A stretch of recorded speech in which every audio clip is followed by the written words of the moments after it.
These heifers are nasty. Let me tell you. Hello, everyone. My name is Mike Martin, and this is the Mike Martin Podcast. Ding, ding. And we got a crazy one for you today. Woo-wee! Oh my gosh, I never knew that these women teachers are some nasty son of bitches. I'm telling you, they're doing some crazy things, especially over here where I'm at, Indiana. These corn-fed women are losing their damn minds. And these are some nasty son of guns. These women, I'm telling you, right now, they're doing stuff with the little students. 13 years old. Got them dressing around, running around like they're in the movie Scream. Got Scream masks coming on, all kinds of crazy stuff. It is crazy. I'm not kidding you. Guys, gals, this is some nasty stuff. I don't know about you, but I'm telling you, if anything like that happened, hell would unleash on earth. The trauma, the drama, all the stuff that is about to go down in these poor kids' lives because of these nasty heifers. These women are disgusting. What if it would have been a man? If it would have been a man, oh Lord, you guys know what would happen. It would be the worst thing since, what's his name, Dahmer, whoever, all that nasty stuff, the Subway Jared dude, all that shit.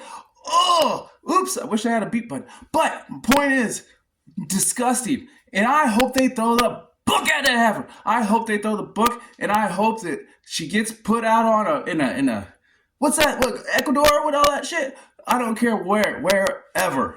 Get put out there, and those are the ones that should be caged. Honestly, those are ones that don't need that due process. Fuck the due process stuff when it comes down to this stuff. Dude, it was long overdue for them to get their asses kicked. That's what they need. Anyways, whoo. I gotta show you this, and I want to know your thoughts and stuff. So remember, like, click, subscribe, and we'll be right back with you. In this case, I'll update you. So in a nutshell, Brittany Fortenberry is accused of molesting 10 minor boys, some as young as 13 years old, when they were students at the schools that she worked at before resigning. The 29 felony charges stem from allegations that 1, Fortenberry drugged teenage boys with mushrooms, marijuana, and alcohol before assaulting them. 2, that she paid minors between $100 and $800 for explicit photos of their genitals. 3, that she forced group sex sessions where victims were made to wear scream masks from the horror movie franchise. Lose the outfit. If Sydney sees it, she'll flip. And 4, that she even threatened to harm herself if victims reported her, saying, "Just let it happen." These are the allegations. Now, Fortenberry was charged back in November of 2024, then again in February 2025, and again with these most recent charges. And these come from allegations from 5 additional alleged victims who came forward recently. And following those claims, prosecutors filed a motion to tack on 24 felony counts, including 1 count committed by a person at least 21 years old and another committed with a minor under 16 by a person at least 21 years old, 6 counts of dissemination of harmful matter to minors, 5 counts of contributing to the delinquency of a minor, 1 count of performing sexual conduct in the presence of a minor, 5 counts of child molestation where defendant is at least 21 years old, 1 count of child molestation, fondling or touching with a child under 14. Hey everybody, this is a law and crime. Fortenberry waived the formal reading of the new charges and entered a not guilty plea. A new bond was set for her at $150,000 in property surety. This means that the court is going to use Fortenberry's property as collateral in securing her release. An additional cash bond amount of $10,000 was also implemented. And lastly, and this is kind of interesting, both sides seem to agree to dismiss the case. Now, refile this as a level 1 felony case. And this means the prosecutors wish to take the existing charges and recharge them seemingly at the highest severity level under Indiana law.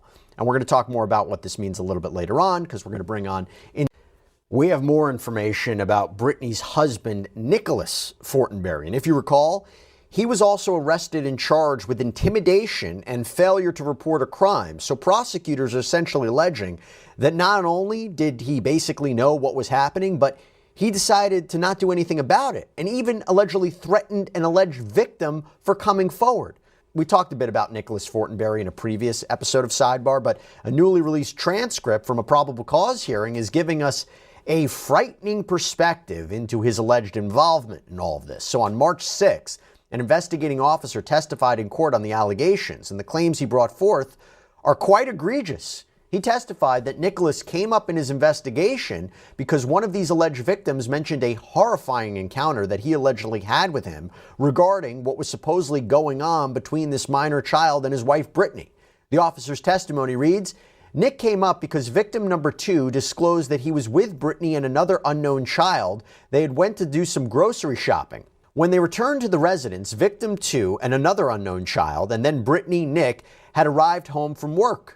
When he arrived home from work, he had a side conversation with Brittany, and then Nick confronted victim number 2 and told victim number 2 that if you don't stop what you're doing with my wife, then I'm going to kill you in front of your family. He then went on to say that do not continue to do what you're doing with my wife until you turn 16.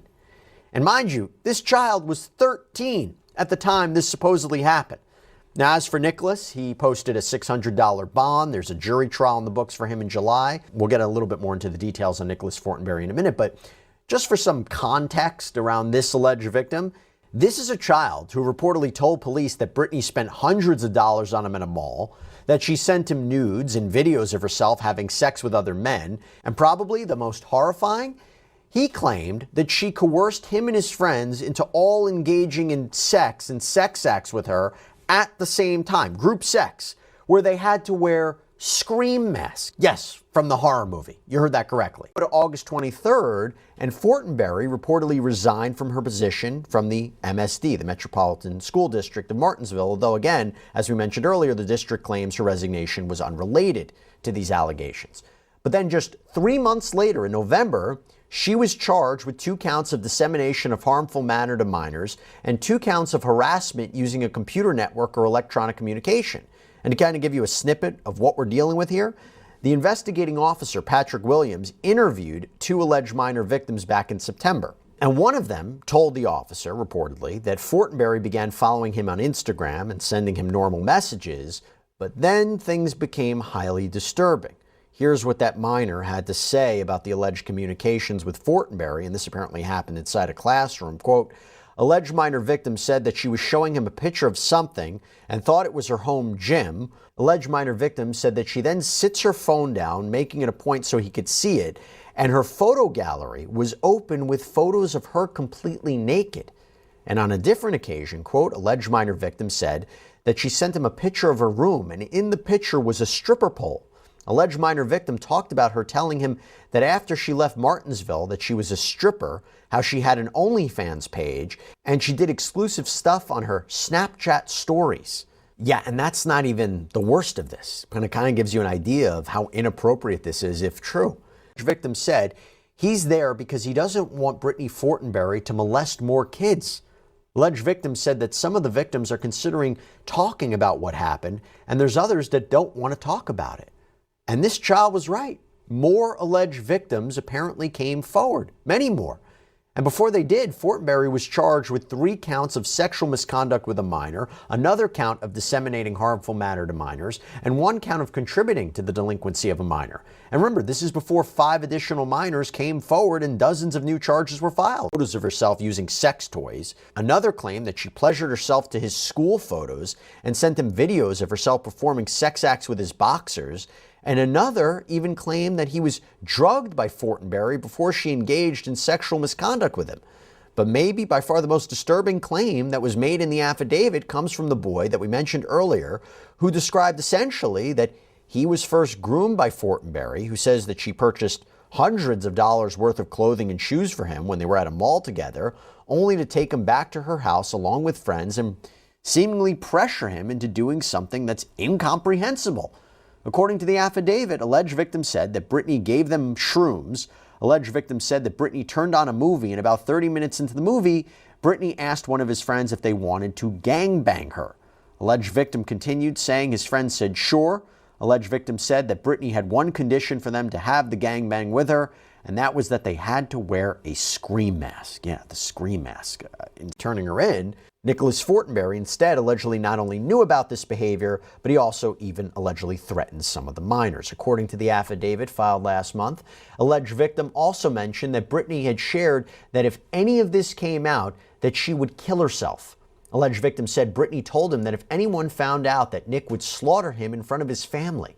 Alleged victim said about a couple weeks after Brittany told him this, that Nick made the threat to him. And of course, that alleged threat from Nicholas is the one that we documented in the transcript. And there's even said that they weren't able to come over to the house for a while because they think Nick found out what was going on. And by the way, that's kind of an interesting detail because in the end, Nicholas actually filed for divorce from Brittany on February 25th, though it's unclear if that had anything to do with the allegations. But according to the divorce filing, the two were married back in 2020, separated on February 21st, and then Nicholas served Brittany the divorce papers 4 days after that separation.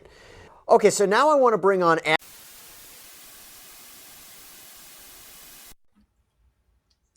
See? I told you guys, that stuff was despicable. I hope they throw the book at her, and I hope that she never sleeps a peaceful day again in her life. And I'm sorry, but you reap what you sow. I don't like to wish bad things on people, but when you ruin people's lives and innocent little kids, I don't care, the boys, girls, whatever, you can't. You should be tortured, people. Some bad stuff should happen. I wanted to show you guys this because this just blew my mind. When I saw this, I'm like, damn, another teacher, another horny ass teacher. These women are out of control. I can only imagine, like I said, what would happen if it was a man that did this. I am telling you, oh my gosh. We already know. I mean, the labels that would be on this guy. And I'll tell you, the president would really come up for one on that one, wouldn't he? We know for sure on that. Anyways, I hope you're just as shocked as I am, and I hope we all want justice. Anyways, whew. Like, click, subscribe. Tell everybody you know, all right? And hey, if it's windy outside, duck down low. You'll go through the wind quicker. Peace. Because you know we about to get paid. We own the world, and they don't even see it. I control the algorithm. Don't make me delete it, yeah. Getting back to the matter at hand, you'll need to listen cause you don't understand the chatter, the leaks. It's all in front of your face. If you don't open your eyes, sorrows and gates will own this place. Yeah, from Indiana to Alabama, don't be too late. Yeah, driving down that dusty road, nowhere the bodies are.